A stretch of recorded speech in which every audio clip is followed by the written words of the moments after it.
Bueno, otro tiempo más de compartir, otro tiempo más de diálogo, aquí con Pastor Abdiel y Pastor Juanma. Qué tiempo más refrescante cuando Sí. nos acercamos a la palabra. ¿Cómo estás, Juanma? Muy bien, muy bien. Aquí deseoso de seguir adentrándonos en las Escrituras y aprendiendo de Dios a través del Génesis. Amén.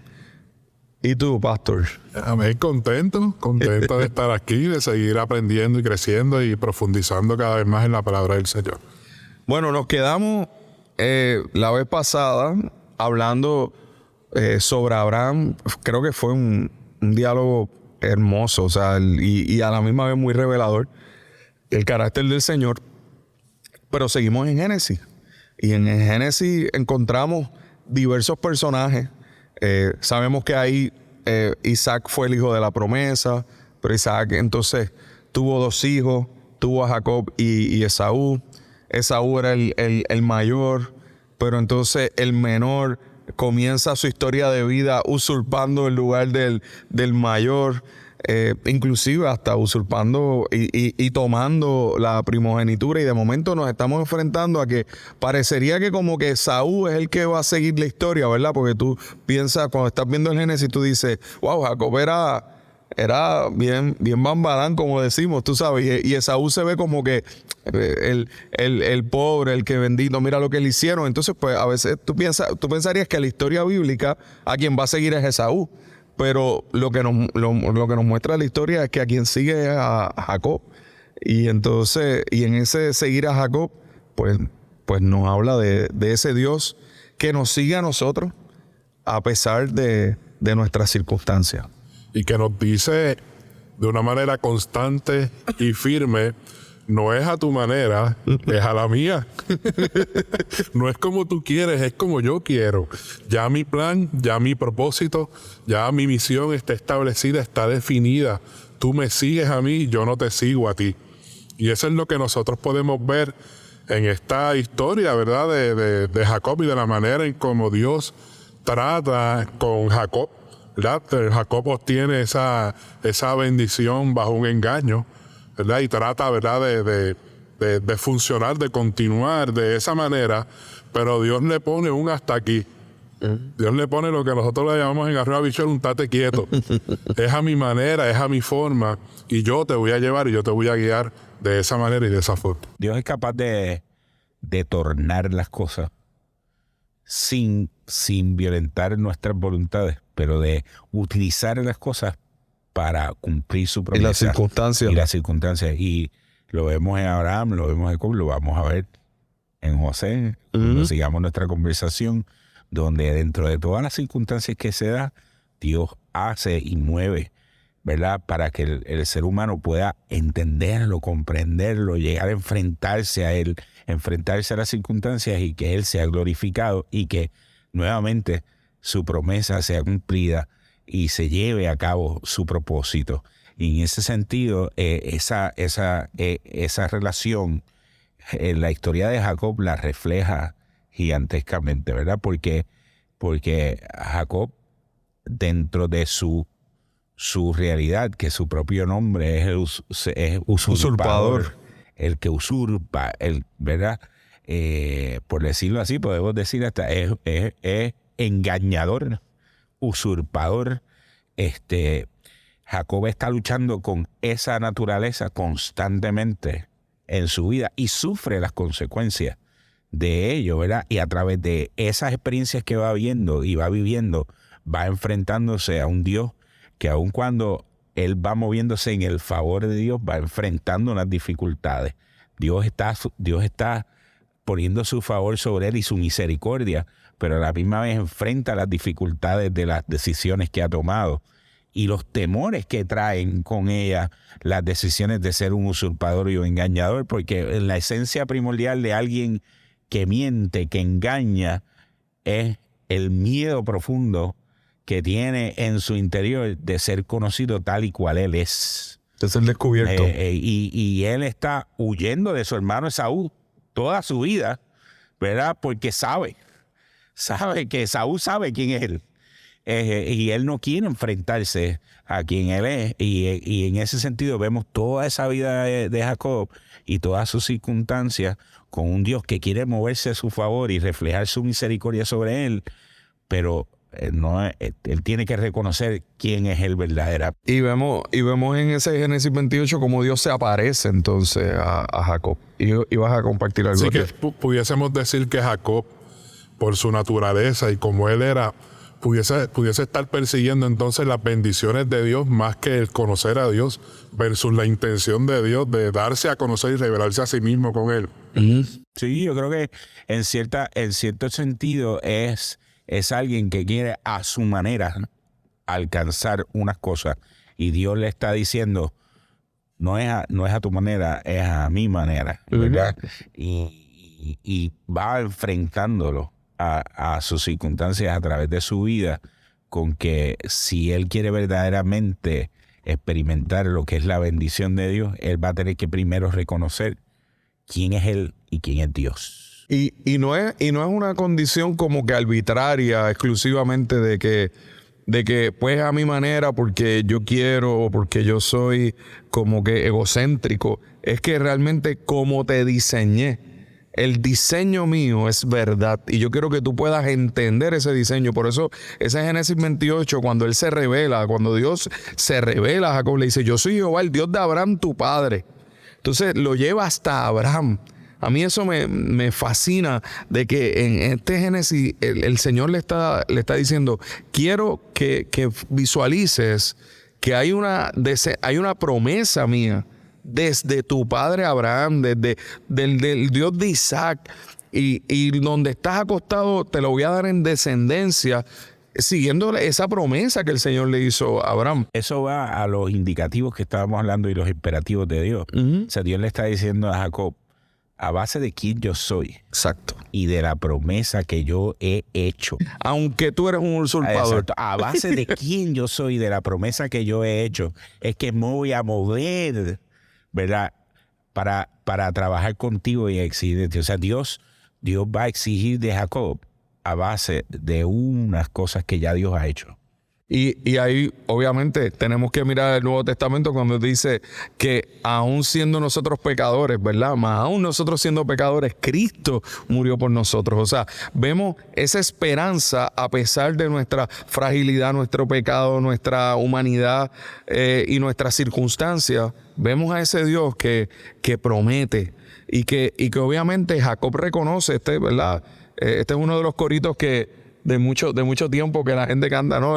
Que era una escalera la que Jacob veía y los ángeles que bajaban y los ángeles que subían, pero dice que él dijo, cuán terrible es este lugar. Esto es casa de Dios y le llamó allí Betel, y ese encuentro con Jacob para mí es como ese encuentro de Dios con Jacob es como cuando empieza a cambiar la historia de Jacob, ¿verdad? Jacob quizás antes había caminado sabiendo que Dios estaba, pero de espalda siguiendo su visión de usurpar o su miedo a ser conocido. Y de momento te encuentras a Jacob ahí mirando un lugar terrible, entendiendo y hasta atreviéndose a prometer algo. Si Dios fuese conmigo, Jehová va a ser mi Dios. Entonces, esa voluntad humana de decisión, cuando tenemos la revelación de Dios, nos muestra el que Dios nos permita poder hacer pacto con Él. Pero es porque Él hizo pacto primero con nosotros. Y muestra su fidelidad, muestra cuán fiel es y cuán comprometido, ¿verdad?, está Dios con su gloria, con su plan y con su propósito. Y nosotros chocar contra ese Dios que no hay mudanza alguna, que no cambia, que a pesar de nosotros permanece fiel, ¿qué nosotros vamos a hacer? ¿Cuál debería ser nuestra respuesta? Rendirnos ante Él y movernos, no conforme a nosotros, sino conforme a lo que es Él. Y a Jacob luego, el próximo capítulo, pues como decimos, le tocó enfrentarse a Labán. O sea, que de él ser el usurpador y el tipo que estaba, tú sabes, siempre engañando, de momento se enfrenta al suegro Y con el cura del pueblo. Y mira una vaga y le dijo, trabájame ahí 7 años y trabajó y a los 7 años no te voy a dar a Raquel.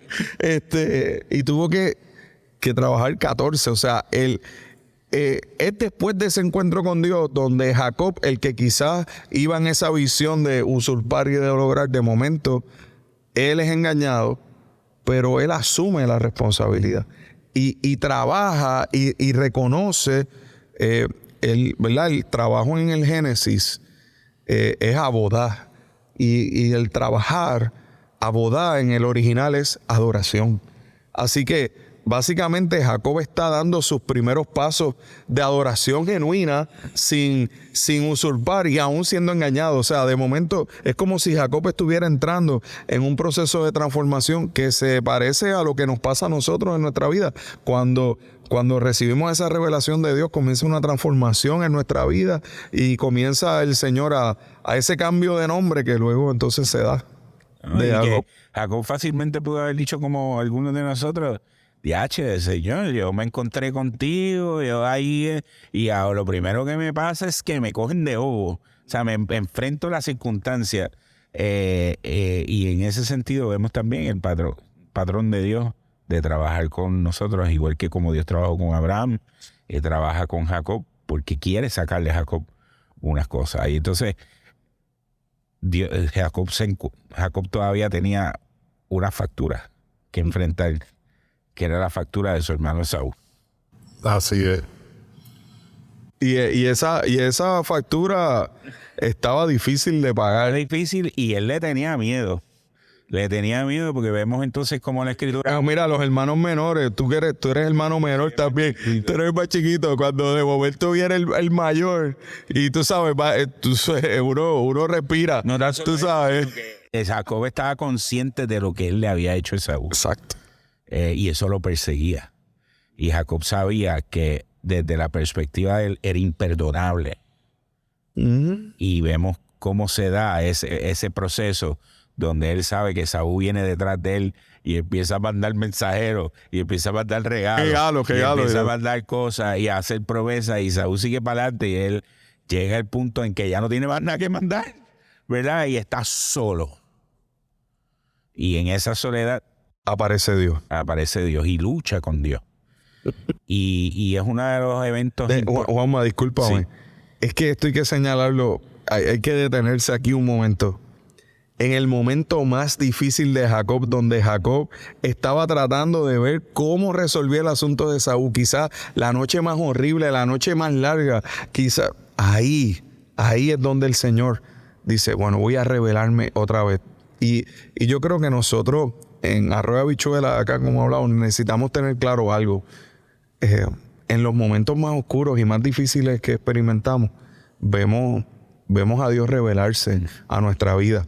Y vemos las noches oscuras que vivió Cristo y cómo esa revelación, o sea, es como si de momento fuéramos a ese Getsemaní, ¿verdad? Y nos diéramos cuenta de ese quebranto, de ese momento y de esa revelación de Dios para que entonces Jacob pudiera resolver con Esaú. O sea, él necesitaba la revelación. Con Esaú, antes de encontrarse. Tenía que encontrarse con Dios. Oh, esa línea me gusta. Cuán importante, ¿verdad? Es eso. Poder resolver nuestro corazón y calibrar nuestro corazón en el Señor antes de resolver cualquier circunstancia con cualquier hermano, con cualquier persona. Porque muchas veces nos queremos apresurar, como el mismo Jacob se apresuró, ¿verdad? Querer resolver de alguna manera, pero nuevamente Dios le está diciendo, no es a tu manera, es a la mía. Resuelve este asunto primero en mi presencia y luego ve y preséntate y resuélvelo tu hermano. Esto es fácil porque ¿verdad? Jacob se enfrentó a Dios, ¿verdad? Se enfrentó a Dios y en el proceso, mientras está luchando allí, que no lo soltaba ni nadie se soltaba, y Jacob quería que lo bendijera. La pregunta de Dios es fundamental porque Dios le dice, dime cómo te llamas. Dios no necesitaba saber el nombre. Dios lo conoce todo. Dios lo conocía, ¿verdad? Pero era necesario que Jacob, en ese enfrentamiento con Dios, para poder recibir la bendición de Dios, tenía que reconocer que él era el engañador El Que usurpador. él era el usurpador. Tenía que Probablemente- reconocer su verdadera naturaleza. Probablemente lo dijo como Jacob, tú sabes, como calladito. Entonces, lo menos, o sea, está enfrente de una revelación profunda de Dios. ¿Cuál es tu nombre? Y eso ¿Sabes? es friqueante. Eso Eso es es- friqueante Porque porque... él sabía que Dios sabía. Claro. ¿Te Y imaginas que- esa lucha? ¿Por qué me preguntas y que esto? Ok, me verdaderamente rindo. es una pregunta y es una circunstancia que todos los seres humanos vamos a enfrentar o Exacto. hemos enfrentado y vamos a enfrentar. Dime quién tú eres. De ¿Quién tú verdad. eres? Y es una de las cosas más friqueantes de todos, de los seres humanos, el que se nos conozca tal y cual somos.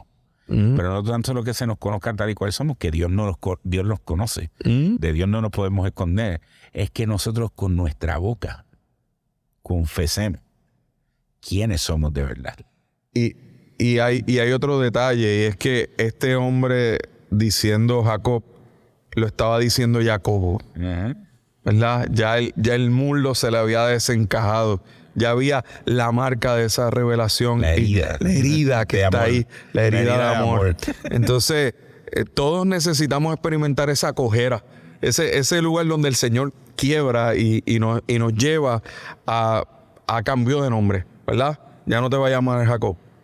Te vas a llamar Israel.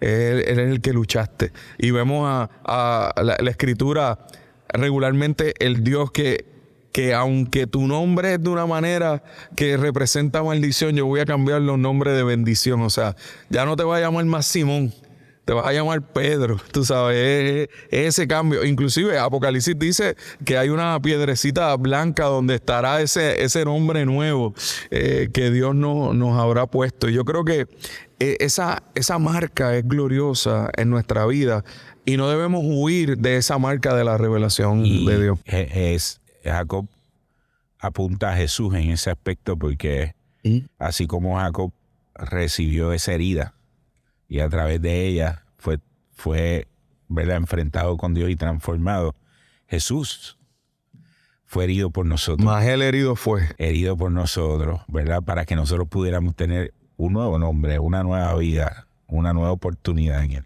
Y sigue apuntando a Jesús porque reconciliación.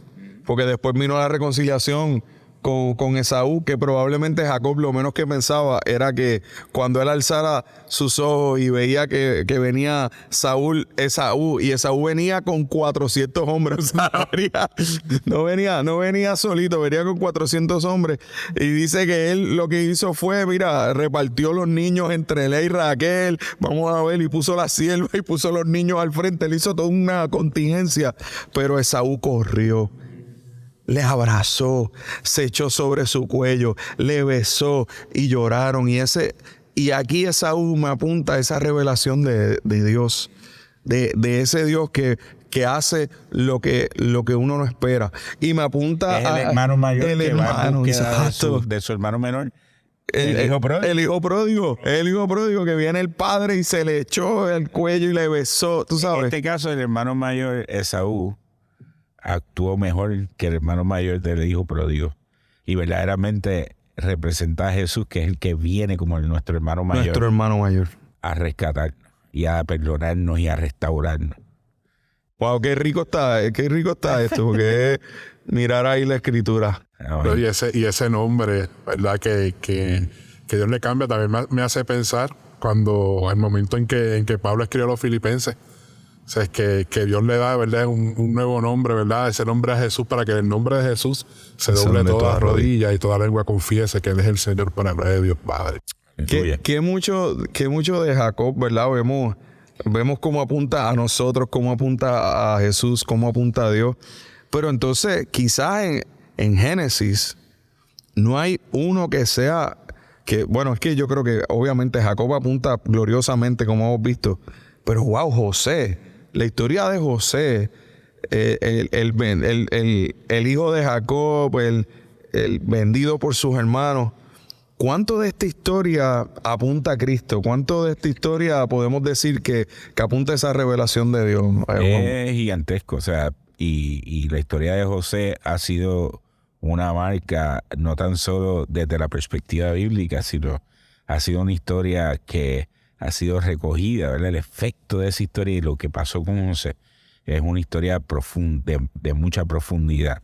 en donde, en donde Dios se revela a José y a través de las circunstancias que le suceden a José, que por la revelación y por haber expresado esa revelación, Dios se glorifica de una manera tan profunda que establece los fundamentos para poder proteger a la simiente y poder preservar la simiente de Dios aún en medio de las dificultades más grandes. Sí, podemos ver a Jesús directamente ahí, cuando fue entregado por sus hermanos compatriotas. Y aquí José fue entregado por sus hermanos y el fin era preservar a su pueblo, Dios preservar a su pueblo. Y en Jesús, ¿verdad? En esa entrega de Jesús, Dios preserva a su pueblo, no a un pueblo judío, sino a su pueblo en todas, ¿verdad? De todas las naciones y de los confines de la tierra.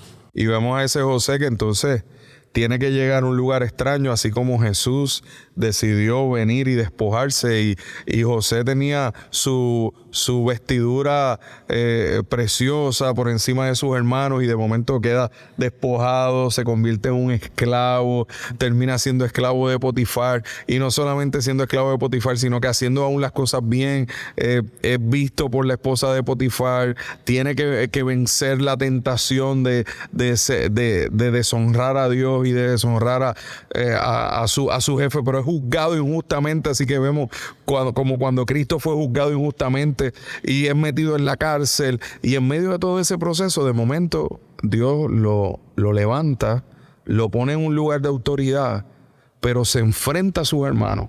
Y cuando se enfrenta a sus hermanos, ese, para mí, uno de los capítulos más impactantes es ese Génesis 45, cuando él se da a llorar a gritos, dice la Escritura, porque están sus hermanos los que lo vendieron, y él pudiera haber ejecutado toda la venganza contra ellos, pero decide mirarlo y decirle: no les pesa haberme vendido. Para preservación de vida de ustedes me envió Dios. No me vendieron ustedes, no me enviaron ustedes, me envió Dios. Entonces es ese concepto de el Dios que envía a José a pasar por una circunstancia bien difícil para preservar la vida. Y ahí vemos a Cristo, Dios enviando. Vemos la cruz. Nos lleva directamente a la cruz cuando mismo Jesús dice: Padre, perdónalo porque no saben lo que ellos hacen. Y vemos a Dios como el personaje principal de toda la historia. Exacto. Porque es Dios. Es interesante desde el inicio también. A mí siempre releyendo Génesis, que lo estaba haciendo ¿verdad? Comencé este año nuevamente a leer la Biblia y releyendo Génesis. Una de las cosas que me resaltó es ese aspecto de que nadie es profeta en su propia tierra. Y cuando los hermanos rechazan a José por la revelación y por él contarle la revelación, ese verso de Juan que dice: a los suyos vino y los suyos no les recibieron, hablando de Jesús, ¿verdad? José fue donde sus hermanos, les contó la revelación y los hermanos no quisieron escucharlo, igual que el pueblo de Israel. Los fariseos no quisieron escuchar a Jesús. Lo rechazaron, pero a ese que rechazaron fue el que terminó, ¿verdad?, trayendo salvación a sus vidas. Y en este caso, igual a José, ¿verdad?, fue el que Dios utilizó para preservar la vida de ellos. Y se ve la preservación también de una familia que quizás fue disfuncional, porque como Jacob trataba a cada uno de estos hermanos era disfuncional. Y vemos también cómo esa disfuncionalidad el Señor luego la reconcilia. Y a través de todo este proceso, un Judá que quiso matar a José, de momento es el que está dispuesto a dar su vida por Benjamín. Entonces tú ves la transformación y ves a un Rubén que quizás era el mayor y que se supone que defendiera a José y no lo hizo, pero lo ves luego, pasados 20 y pico de años, 23 años se estima que pasaron, y él dice: no, yo no puedo hacerle eso a mi papá. O sea, tú ves que no es solamente la transformación de José, es la transformación de toda esta familia. Y volvemos entonces a Abraham: en ti serán benditas todas las familias de la tierra. Entonces, tú visualizas cómo el Génesis, entonces aquí, ¿verdad? Ves al Señor permitiéndole a Jacob ver a José nuevamente en su vejez y ves a Dios siguiendo trabajando con Jacob, ¿verdad? Aun cuando quizás él fue desmedido en su trato con José y sobreprotector con Benjamín, el Señor le bendice para que pueda ver a sus hijos reconciliados como hermanos y termina inclusive pudiendo bendecir a los nietos, ¿verdad? A Efraín y a Manasés, que eran entonces los hijos de José. Y como el Señor le dice a Jacob, tu hijo va a cerrar tus ojos. O sea, que la muerte de Jacob en este momento es una muerte que es como el cierre de un proceso. Y vemos esa revelación de Dios como ese Dios justo y ese Dios que sigue trabajando contigo. Y es inevitable ir a la Escritura, ¿verdad? Cuando nos dice que aquel que comenzó en nosotros la buena obra la va a perfeccionar. Y podemos ver esa promesa también que nos aguarda a nosotros. En el momento en que José trae a toda la familia a la tierra de la abundancia, nos saca de la tierra de la escasez y nos lleva a la tierra de la abundancia. Eso lo tenemos garantizado nosotros en Cristo Jesús, porque nos saca, ¿verdad?, de la escasez espiritual y nos va a llevar, ¿verdad?, a esa nueva Jerusalén, que esa es la promesa, ¿verdad?, que nos aguarda a nosotros como su pueblo. Y cerrando, pienso que nos deja, ¿verdad?, para los próximos pasajes, o lo que próximo se va a discutir, y es que nosotros podemos vivir unos momentos de una gloria gigantesca en Dios. Pero uno de los problemas mayores que ha tenido el ser humano es que se olvida de quién trae ese cumplimiento y de quién trae esa bendición. Y vamos a entrar en la historia del pueblo de Israel en Egipto, porque el pueblo se olvidó. El pueblo de Israel se olvidó de quién era su Dios y la gente también se olvida y entra en unos patrones y entra en unas circunstancias y entraron en una esclavitud en Egipto, necesitando que Dios volviera a cumplir su promesa. Qué tremendo. Es que estoy recordando lo que vamos a discutir más adelante, cuando Dios le habla a Moisés a través de la zarza ardiendo, le está recordando: yo soy el Dios de tu padre. Sí, el Dios de Abraham, de Isaac y de Jacob. El imperativo, el indicativo. Antes de él decir, yo soy el que soy, él le dice, yo soy el Dios de Abraham, de Isaac y de Jacob. Pero páralo ahí. Pero bueno, hay que pararlo ahí. Bueno, aquí llegamos hasta Génesis 50. Y las últimas palabras de José. Dijo, yo voy a morir, pero Dios los visitará. Así que esa es la entrada para el éxodo. Y dijo, y ustedes se van a llevar mis huesos. Y la Escritura va a hablar en un momento de qué pasó con los huesos de José. Pero a mí me fascina la certeza de José de Dios les visitará. Y yo creo que esa es la certeza que tenemos cuando nos adentramos a la Escritura, es que Dios nos visita, que su revelación está con nosotros. Y qué bueno han sido estos programas de mirar Génesis. Yo creo que vamos a disfrutar mucho mirar Éxodo. Así que, Adiel, gracias. Juanma, gracias. Gracias. Que el Señor les bendiga, les guarde y que esto siga siendo de edificación para ustedes como para nosotros lo está haciendo. Así que nos vemos en Éxodo. Dios les bendiga.